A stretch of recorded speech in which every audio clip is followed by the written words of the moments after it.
Employment is undergoing, I will say, some growing pains. Perception. Question for you. How does your boss perceive the value of project managers? Not project management, project managers.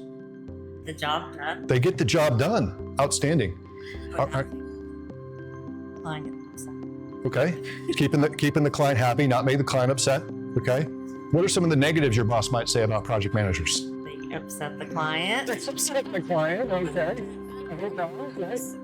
So one of the battles that I face is perception. Just last week, I finally had lunch with an old buddy who's now an executive with IBM. Just as I arrived at lunch, I was there first, and he laughed and he showed up at the table and he said, "Ben, I thought you were a project manager. Aren't you supposed to be late and over budget? Like, what are you doing here? You're on time." Now, he said that as a joke, but there truly is a perception that they can throw any projects they want at us as professionals, and we're just going to deal with it, and we're expected to be late, over budget, or disappoint, perhaps.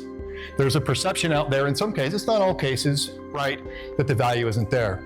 And what makes it more challenging is even when you are outstanding and you do everything right, and you're on budget and on time, and you followed PMBOK, and you followed the Scrum Alliance, and you did all of your ceremonies, and you got that packaged production increment rolled out, you still may not have achieved the objectives.